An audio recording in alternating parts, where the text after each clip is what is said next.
Bonjour à toutes et tous et bienvenue dans Avec vous au quotidien, l'émission pratique sur vos chaînes bretonnes qui décrypte les sujets qui vous concernent. Alors, dans ce nouveau numéro, nous allons vous parler de protection au sein du couple. Comment protéger son conjoint, de quels risques, avec quels outils, quelles sont les attentes vis-à-vis du droit, alors que les évolutions des formes de famille n'ont jamais été aussi nombreuses.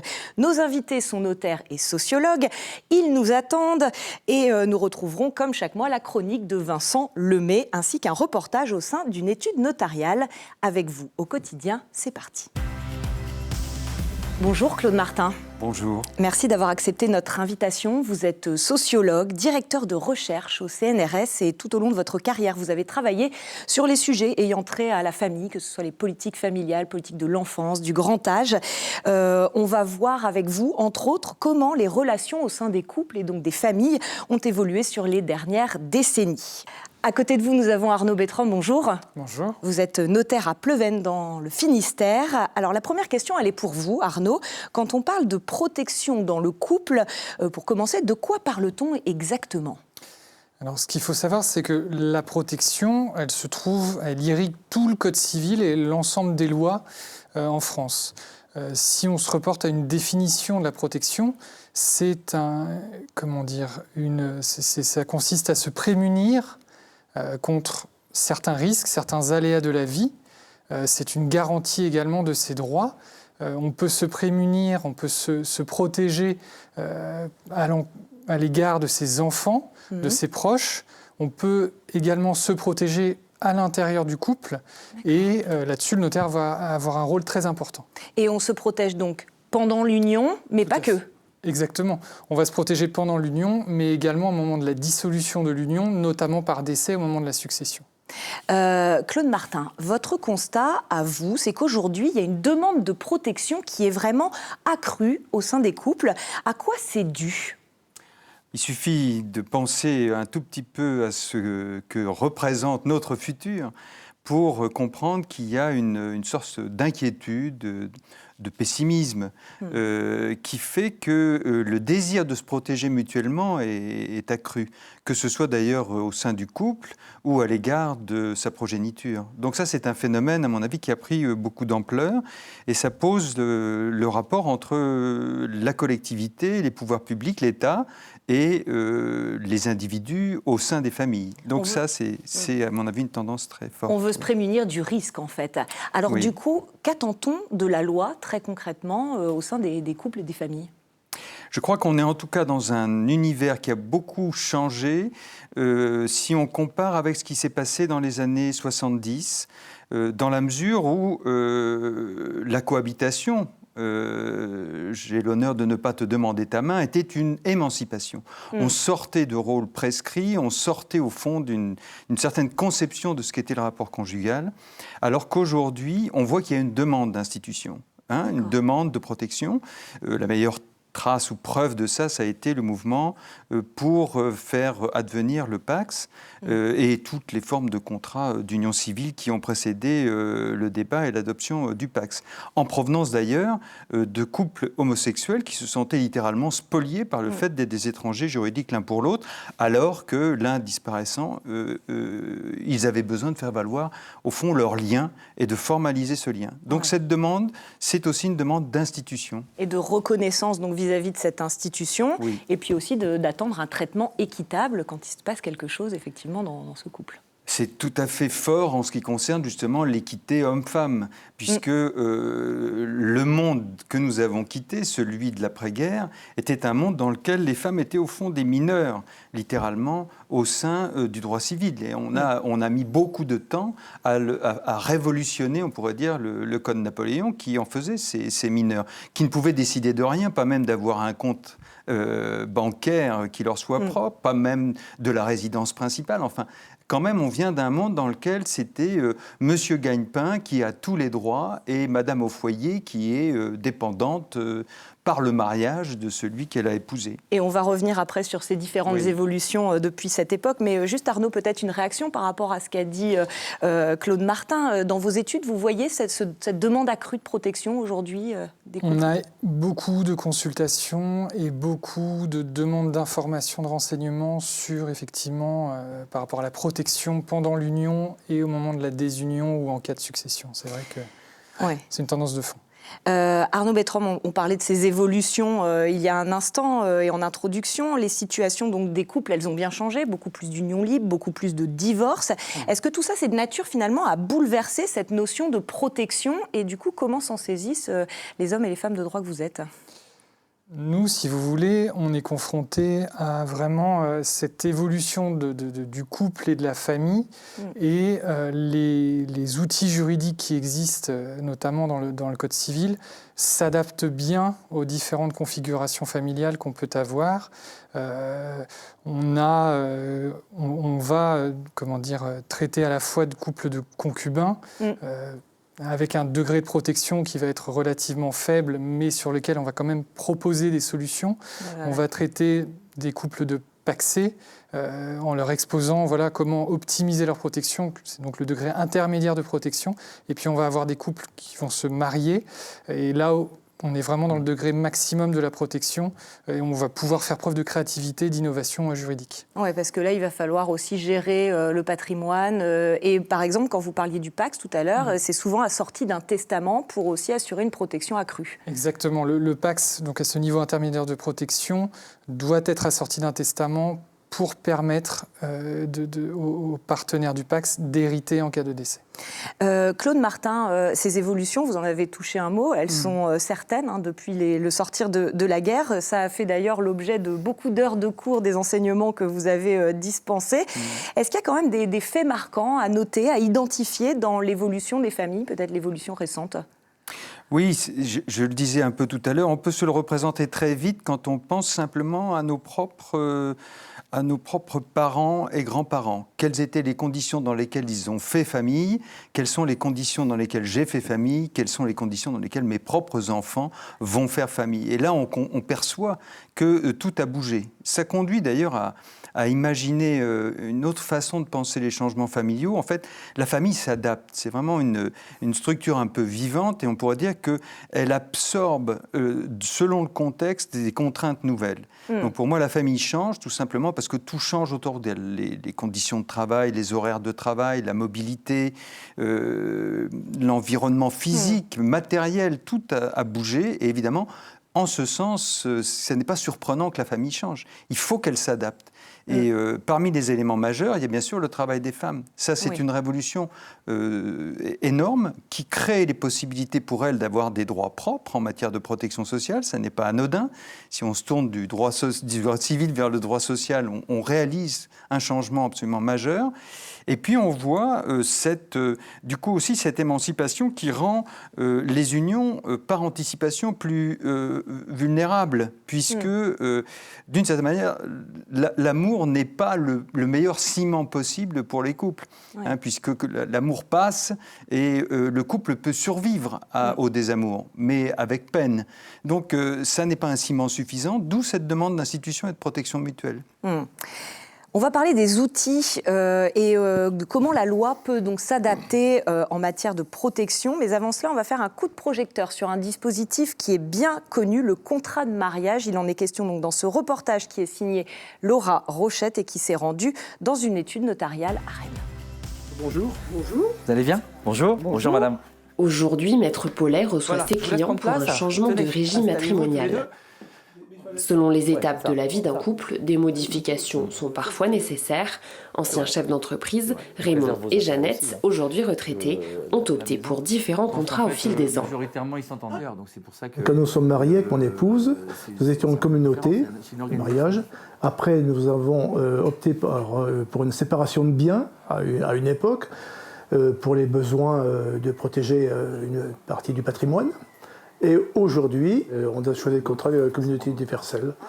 C'est pour ça. Voilà. Est-ce que vous pouvez m'expliquer pourquoi ? Le notaire vous en dira plus. À devoir en fait appliquer.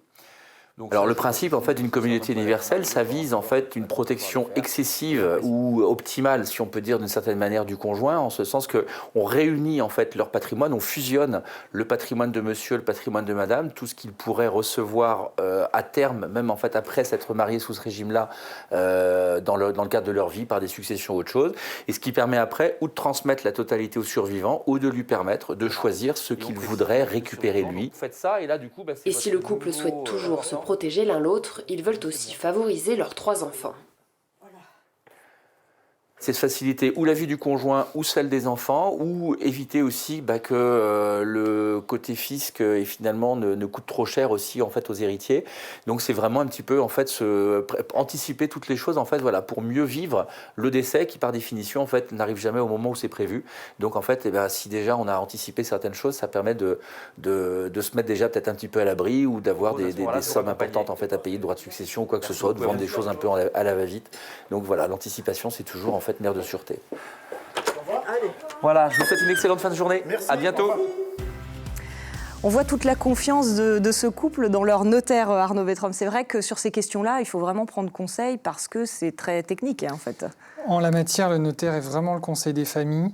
Et notamment sur les contrats de mariage, sur le choix du contrat de mariage, les effets juridiques sont évidemment très importants. On peut peut-être parler des différents contrats de mariage. Oui, on peut en dire un mot, parce qu'effectivement, vous le disiez, le mariage, finalement, c'est la protection ultime pour les couples, mais il faut qu'on ait quand même signé un contrat ou choisi son régime matrimonial, en tout cas. De deux choses l'une, soit on ne signe pas de contrat de mariage et on est soumis au régime légal de la communauté de biens réduite aux acquêts, qui est un bon moyen de protection dans le couple, notamment quand l'un des époux a une situation professionnelle où il gagne peut-être moins que l'autre. Ça permet de globaliser les choses. Si après, on veut un petit peu plus d'indépendance et d'autonomie dans les patrimoines, il vaut mieux signer un contrat de mariage dans ce cas-là et choisir un contrat de séparation des biens qui va permettre de préserver cette indépendance, tout en permettant également d'acquérir des biens indivis si on achète à deux. Il existe ensuite, comme on l'a vu dans le reportage, des possibilités d'autres contrats de mariage, notamment de communauté universelle, après un certain nombre d'années de mariage et quand on veut simplifier la succession future. Alors, quand on n'est pas marié, il existe d'autres outils, le testament notamment, quand on est pacsé. Alors, quand on est pacsé, on conseille très souvent, puisque si on est simplement pacsé, on n'hérite pas l'un de l'autre automatiquement. La différence, c'est une grande différence par rapport au mariage. Il vaut mieux donc souscrire un testament. En la matière, on va pouvoir nous préparer des formules de testament pour que le testament soit valable, évidemment. Et pour les partenaires de Pacs, on va souvent conseiller ce qu'on appelle un legs en usufruit de la résidence principale et du mobilier pour permettre d'assurer cette sécurité en cas de décès aux partenaires survivants. On parlait de l'évolution de ces familles, aujourd'hui beaucoup d'unions libres aussi. Est-ce que les outils qui sont à votre disposition, ils s'adaptent bien à ces nouvelles configurations de familles ? Alors si on se réfère aux unions libres, il faut savoir qu'on est vraiment sur le degré très faible de protection, donc, puisque les personnes qui sont en concubinage ont choisi de ne pas rentrer dans des catégories de droit. Donc, la conséquence de ça, c'est qu'elles n'ont pas de protection. On peut quand même faire un testament, mais on aura une fiscalité à 60%, donc c'est assez peu avantageux. D'accord. On conseille par contre de se pacser ou de se marier, et par rapport notamment aux familles recomposées, puisqu'on a de plus en plus de familles recomposées, on a des outils qui existent depuis très longtemps, mais qui continuent d'être tout à fait adaptés, notamment les donations aux derniers vivants, qui vont permettre de retrouver un certain nombre d'options en cas de succession, et notamment des options en usufruit, qui sont des options sécurisantes, puisque l'usufruit, c'est la possibilité de se maintenir dans le bien immobilier sans être mis dehors, concrètement, ou de louer un bien et d'en percevoir les loyers. Vous avez parlé de familles recomposées, eh bien oui, parce que quand on parle de couple, on parle bien souvent des enfants, puisque la majorité des couples en ont. Est-ce que, Claude Martin, ça aussi, c'est de nature à modifier finalement les relations au sein des couples, cette arrivée des enfants ? À quoi vous faites référence quand vous dites ça ? Oui, bien sûr. En plus, on est dans un pays qui a tendance à considérer qu'une famille commence vraiment à partir du moment où les enfants viennent. Avant, on est un couple, après, on est une famille, ce qui n'est pas d'ailleurs le cas dans tous les pays d'Europe. Donc oui, c'est un changement, on pourrait dire, majeur. D'abord parce que c'est une façon de se projeter dans le temps, bien entendu, d'anticiper sa propre trajectoire à la lumière de ce que les enfants vont connaître. Cette idée de protéger, elle ne se résume pas à se protéger soi contre le monde extérieur, mais c'est aussi beaucoup, par la naissance des enfants, protéger ses enfants du futur. Et donc, quand on parlait du contexte aujourd'hui et de cette demande de protection, elle est accrue par les préoccupations qu'on a pour le monde qu'on laisse à nos enfants. Et donc ça, je crois qu'on peut dire que ça joue beaucoup. Et puis, ce que vous avez mentionné sur les recompositions familiales, ça c'est un phénomène également qui perturbe un peu toutes les balises que nous avions précédemment, puisqu'il n'y a pas une succession. La recomposition existait, le remariage existait, mais après veuvage, donc il y avait au fond une disparition des ex-conjoints. Là maintenant, les choses sont même un peu plus compliquées. On dit famille monoparentale, non, les familles ne sont pas monoparentales puisque l'ex-conjoint est vivant. Donc c'est le ménage qui est monoparental. Donc il faut admettre le principe que les enfants circulent et que la famille devient plus complexe et fabriquer du droit à l'intérieur de ces recompositions familiales, assurer la place de chacun, donner une place aux beaux-parents, faire en sorte que le beau-parent ne soit pas personne juridiquement, ce qui pourrait de temps en temps être le cas. On a longtemps fonctionné avec l'idée que le beau-père ou la belle-mère n'était au fond juridiquement qu'un étranger juridique pour les enfants. Donc vous voyez, ça oblige à inventer de plus en plus de configurations juridiques. Des situations effectivement complexes et multiples qui est difficile de parfois rentrer dans des cases bien précises. Justement, quand même, Arnaud Bertrand, quand il y a des enfants, c'est encore plus important dans la protection de son conjoint, d'anticiper et notamment la gestion de son patrimoine pour effectivement assurer une protection aussi maximale en fait. L'idée, c'est, parce qu'un des fondements, un des pivots du droit de la famille, et notamment quand il y a les enfants, c'est la notion de réserve héréditaire, c'est-à-dire d'une partie du patrimoine des parents qui devra de toute façon leur revenir. Et cette réserve héréditaire, elle est incontournable. Donc toute la subtilité consiste à protéger son conjoint, ou son partenaire de PACS ou son concubin, tout en respectant cette réserve héréditaire. Donc, on est amené à faire, par le contrat, par l'acte notarié, des transmissions de patrimoine pour anticiper sa future succession, donc ce qu'on appelle des donations-partages, qui sont des pactes de famille. On va permettre de cette manière-là de transmettre une certaine valeur, des prérogatives sur des biens immobiliers, des sommes d'argent, des portefeuilles d'actions, tout en permettant au conjoint, en cas de décès, d'être usufruitier, c'est-à-dire à nouveau de pouvoir se maintenir dans le bien. Donc on préserve les équilibres tout en optimisant au niveau fiscal aussi et en ayant des stratégies patrimoniales. Voilà, en tout cas, il ne faut pas s'y prendre à la dernière minute et tout ça, on l'a bien compris, s'anticipe et demande un peu de conseils. On va tout de suite passer à la chronique actu. Comme chaque mois, on retrouve Vincent Lemay qui nous délivre quelques informations juridiques et judiciaires. Bonjour Aurélie, bonjour à toutes et à tous. Aujourd'hui, 4 actualités juridiques. La première concerne une problématique de rénovation énergétique et de soutien en matière financière de la part du gouvernement, puisque vous pourrez désormais bénéficier de 1 000 € d'aide à la rénovation énergétique si vous remplissez les conditions de ressources, bien évidemment. Ça permettra de remplacer un système de chauffage qui est considéré aujourd'hui comme trop énergivore, notamment les systèmes de chaudière au gaz ou au fioul, pour des systèmes qui soient plus performants, typiquement des chaudières biomasse ou alors une pompe à chaleur. Il faudra à cet effet déposer un dossier en ligne avant le 31 décembre 2022, juste pour avoir quelques idées des chiffres et des aides énergétiques en France. En 2021, il a été délivré 2,06 milliards d'aides à la rénovation énergétique, soit 4,5 fois plus qu'en 2020. La seconde actualité concerne l'assurance emprunteur. Afin de mettre un peu plus de concurrence en matière bancaire, surtout en matière d'assurance, vous pourrez maintenant à tout moment résilier votre assurance sur votre emprunt, à partir du moment où vous aurez la possibilité de fournir une autre compagnie d'assurance qui présentera les mêmes garanties. Si vous avez pour objet de faire un emprunt de moins de 200 000 €, sachez que vous n'aurez plus désormais de questionnaire médical à remplir. Troisième actualité, il s'agit ici des emprunteurs qui ont malheureusement subi des problématiques de cancer ou avoir contracté l'hépatite C. Désormais, au bout de 5 ans, vous aurez un droit à l'oubli et vous ne serez plus obligé d'informer ces documents et ces informations à votre établissement bancaire. Dernière actualité, nous sommes en période de déclaration d'impôt sur le revenu. Sachez qu'en fonction des départements dans lesquels vous êtes, alors par numéro du 1 au 19, vous aviez jusqu'au 24 mai pour faire votre déclaration d'impôt. Du numéro 20 au 54, vous aurez jusqu'au 31 mai. Et puis pour les numéros 55 et suivants, vous aurez jusqu'au 8 juin pour faire votre déclaration d'impôt. Merci Aurélie. Merci beaucoup Vincent, on vous retrouve donc le mois prochain. Alors les questions téléspectateurs, c'est une tradition dans cette émission, elles vont vous être plutôt adressées à vous Arnaud.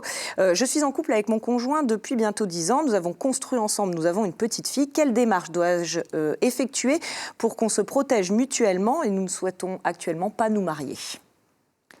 D'accord, donc pour ce couple qui ne souhaite pas se marier, je leur conseillerais fortement de souscrire un PACS. D'accord. Alors après avoir, en fonction du type de PACS qu'ils souhaiteront régulariser, puisqu'il y a 2 régimes de PACS, et d'adjoindre à ce PACS un testament par lequel ils vont se léguer mutuellement l'usufruit donc de ce bien immobilier et du mobilier pour protéger le survivant des deux, tout en ne déshéritant pas l'enfant. Leur petite fille. Deuxième question, Arnaud, mon conjoint sera-t-il en mesure d'administrer mes biens si je deviens inapte demain? Alors, quand on parle d'inaptitude, je pense qu'on parle d'incapacité à administrer son patrimoine. Donc après, il faudrait se poser la question du type de régime matrimonial auquel on est soumis. D'accord. Ce qu'on peut dire là-dessus, c'est qu'il y a des dispositions qui s'appliquent à toutes les personnes mariées qui permettent, lorsque l'un des époux est hors d'état de manifester sa volonté, de passer certains actes par une autorisation du juge.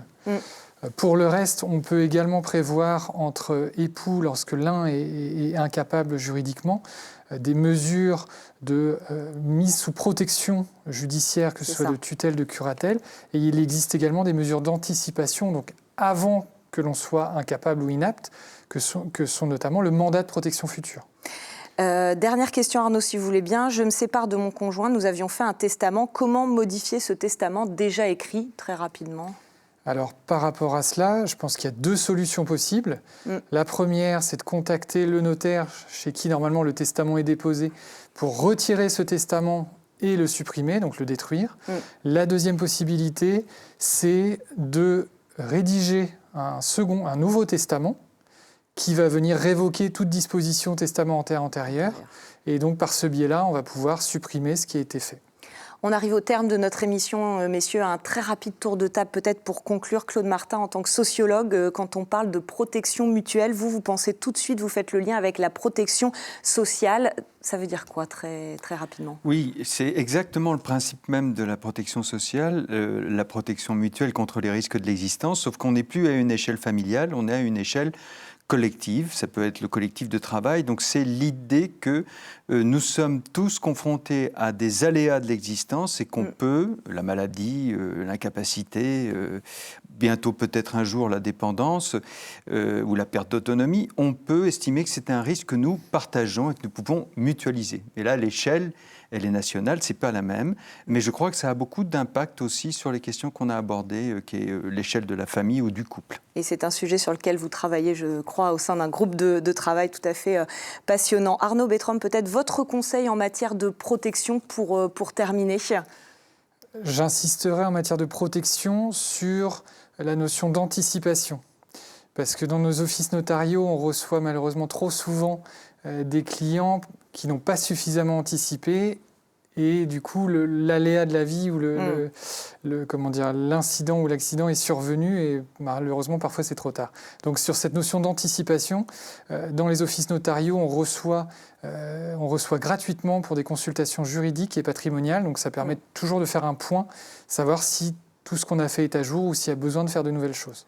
En tout cas, merci beaucoup à tous les deux, messieurs, pour vos éclairages. On se retrouve, nous, pour un nouveau numéro d'Avec vous au quotidien le mois prochain. On compte sur vous.